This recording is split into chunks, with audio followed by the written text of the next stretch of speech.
Halo teman-teman semua, selamat datang di video kami. Pada video kali ini, kami dari kelompok 15 akan membahas tentang studi kasus yang berjudul Analisis Dampak Penggunaan Media Sosial Terhadap Nasionalisme Gen Z. Dalam video ini, kita akan melihat bagaimana dampak pengaruh media sosial terhadap Gen Z. Yuk, simak video kami.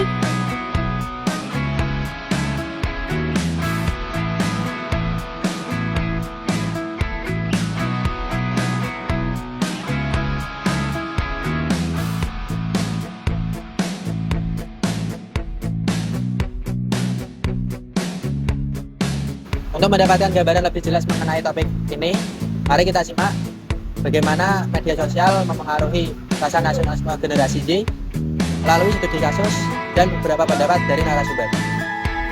Di era digital seperti sekarang, media sosial telah menjadi bagian yang tidak terpisahkan dari kehidupan sehari-hari. Berbagai platform seperti Instagram, TikTok, X, Facebook, dan YouTube digunakan oleh jutaan orang, terutama generasi Z, untuk berkomunikasi, mencari informasi, hingga mengekspresikan diri.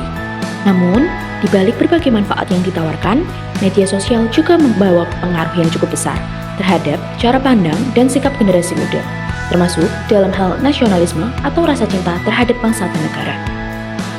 Melalui studi kasus ini, kami berupaya menganalisis bagaimana penggunaan media sosial dapat mempengaruhi tingkat nasionalisme generasi Z. Kami mengumpulkan informasi dari berbagai sumber dan mengamati fenomena yang terjadi di lingkungan sekitar. Saya mau nanya nih, bagaimana sih pengaruh media sosial terhadap nasionalisme Gen Z menurut kakaknya? Oke, menurut saya dengan adanya media sosial yang sekarang begitu maraknya ya Kak ya, kita mudah mengakses, apalagi dengan adanya TikTok nih ya, salah satu medsosnya, kita jadi tahu kayak adat istiadat atau kebiasaan di daerah lain tuh seperti apa. Jadi dengan demikian kita lebih tahu nih, oh ternyata kebudayaan di Indonesia itu banyak banget ya. Dengan betul banget kita mengaksesnya dengan mudah ya. Jadi dapat meningkatkan nasionalisme, apalagi di Gen Z, kalau dengan adanya kemudahan tersebut membuat kita lebih meningkatkan rasa nasionalisme.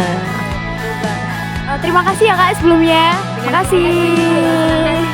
Nah, menurut saya pribadi itu media sosial itu sebenarnya memiliki dampak positif dan negatifnya. Cuman tergantung kita sebagai penggunanya gimana. Oh gitu ya Kak. Oke deh. Menurut kakaknya tapi lebih banyak dampak positif atau negatifnya nih? Kalau menurut saya sih lebih ke positif juga ya. Soalnya dengan adanya media sosial, kita tuh dapat mengenal orang-orang dari luar juga, dan kita tuh semakin cinta sama tanah air kita kalau Indonesia tuh ternyata beragam juga ya orang-orangnya, suku-sukunya kayak gitu. Oke Kak, terima kasih ya Kak sebelumnya. Menurut saya perkembangan informasi di era sekarang itu mempengaruhi kualitas budaya di anak muda sekarang. Banyak anak muda yang terpengaruh budaya luar sehingga melupakan budaya asli Indonesia. Oleh karena itu, anak muda zaman sekarang harus pintar mengolah dan mengilah serta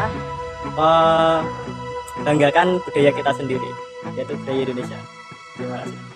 Menurut saya, kalau media sosial digunakan dengan baik, maka akan menambah wawasan Indonesia dan rasa cinta dan budaya. Oke guys, setelah kita melakukan wawancara dengan beberapa narasumber dan melakukan observasi, langkah selanjutnya itu adalah menyusun makalah. Yang kedua ada presentasi PowerPoint serta infografis berdasarkan data yang telah kita peroleh. Nah, di sini aku mau membagi beberapa bagian.